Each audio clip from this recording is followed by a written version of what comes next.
And now Tom Leatherman, our superintendent, will speak.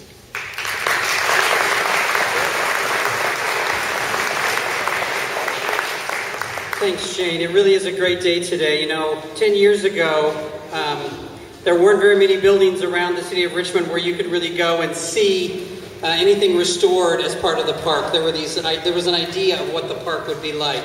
And it was people like Tom Butt and like Jim Matzorkis and the Rosie Trust and the people in the community of Richmond that really has brought this park alive. We have a visitor center, the Maritime Center's been redeveloped, and now the Riggers Loft is going to be opening up as a restored historic structure.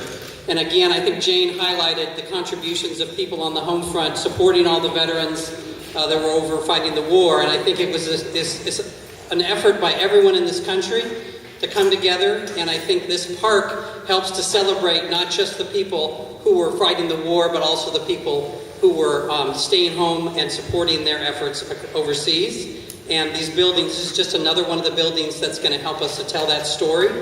And if it wasn't for the city of Richmond and the port here, the rehabilitation of the Riggers Loft wouldn't have been possible. So I'd like to invite Jim Matzorkis up, Port Director, to say a few words. And then we're going to do a ribbon cutting.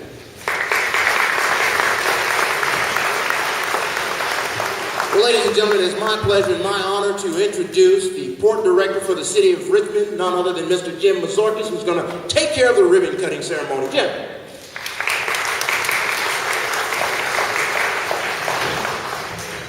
Thank you. Thanks for inviting me, and welcome everybody to the Port of Richmond. Just a few words. The port over the last decade has revitalized much of the area of this shipyard number 3, historic shipyard. We did more than $40 million of rehabilitation to the automobile facilities, which included upgrading a number of the historic buildings along with reinforcing the berthing facilities, etc. We collaborated with TRAC to create public access down here to the Red Oak Victory and the historic Rose of the River buildings by extending the Bay Trail all the way to this location.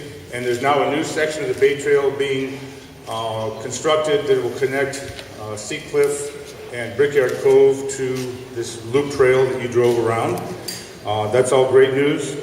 Obviously today we're celebrating the revitalization of this Riggers Loft, but we also are in the final stages of negotiating a business deal with a master tenant who's going to also do the revitalization of the general warehouse next door. And we're talking to another group that's going to do the same at the cafeteria building that you passed on your way in.